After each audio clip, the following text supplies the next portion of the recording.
పెద్దపల్లి మండలం పెద్దబొంకూరు గ్రామంలో తమ భూమిని కబ్జా చేస్తారని బాధితులు ఆవేదన వ్యక్తం చేస్తున్నారు. నిరుపేద కుటుంబానికి చెందిన 8 గుంటల భూమిని 2 గ్రామ పంచాయతీ సర్పంచులు దొంగ రిజిస్ట్రేషన్ చేయించి రియల్ ఎస్టేట్ వ్యాపారస్తులకు అప్పగించారని బాధితులు ఆరోపిస్తున్నారు.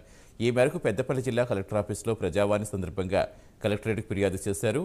పెద్దబొంకూరు సర్పంచ్ భర్త కారుపాకాల సంపత్ కుమార్, సుల్తానాబాద్ మండలం చిన్న కల్వల సర్పంచ్ రమేష్లు సస్పెండ్ అయిన వీఆర్ఏ రమేష్తో కలిసి 8 గుంటల భూమిని రియల్టర్కి అప్పగించి 40 లక్షలు దండుకున్నారని చెప్పారు. పెద్దపల్లి పోలీసులు ఫిర్యాదు చేస్తే పట్టించుకోలేదని వాపోయారు.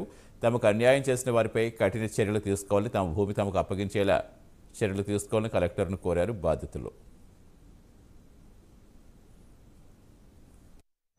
పెద్దబొంకు సర్పంచ్ కార్పకల సంపత్ కుమార్ ఇద్దరు కలిసి దొంగ రిజిస్ట్రేషన్ చేసిళ్ళు. మొత్తం భూమి యొక్క రికార్డు మొత్తం చేంజ్ చేసి 8 గుంటల భూమి రిజిస్ట్రేషన్ చేసుకున్నారు. పహానీలు కూడా మొత్తం చేంజ్ చేసిళ్ళు. భూమి అసలు ఎంసీ కనీలేసి మా కలెక్టర్ స్మితా మేడం ఎంసీ కనీలేసిందని కనీలన్నీ తీసేసి దౌర్జన్యంగా దొప్పించి దాన్ని అప్పగించేసి దాన్ని మొత్తం రియల్ ఎస్టేట్ వ్యాపారులకు అప్పగించారు. ఇంత మాకు ఇప్పిస్తా అని నమ్మించి దొంగ విరస ద్వారా రిజిస్ట్రేషన్ చేసి మాకు డబ్బులు ఇప్పించలేదు. అసలు రిజిస్ట్రేషన్ కూడా చేయలేదు. మొత్తం రిజిస్ట్రేషన్ చేయలేదు. మాకు ప్రభుత్వం న్యాయం చేయాలని కోరుకుంటున్నాం. నేను ఒక కిడ్నీ పేషెంట్, మా చెల్లె పెళ్ళికి ఉన్నది. మాకు ₹1 కూడా దొరకనిస్తలేరు.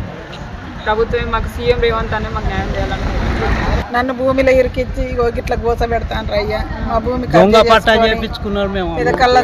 అది పెదబొంకూరు సర్పంచ్ సంపతి గారు, చిన్నకల్ల రవి, ఇగో వీళ్ళిద్దరు కలిసి ఏర్కొండ రమేష్ గోసపుచ్చుకొని మమ్మల్ని ఇద్దరు ఆడోళ్ళు నేను అమ్మమంటే అమ్మనందుకు ఇగో ఈ పరిస్థితి చేసారు.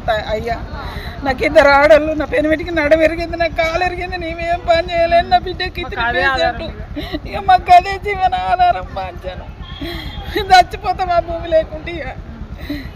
ఇక మీడియా ముందల్లా చచ్చిపోతాం.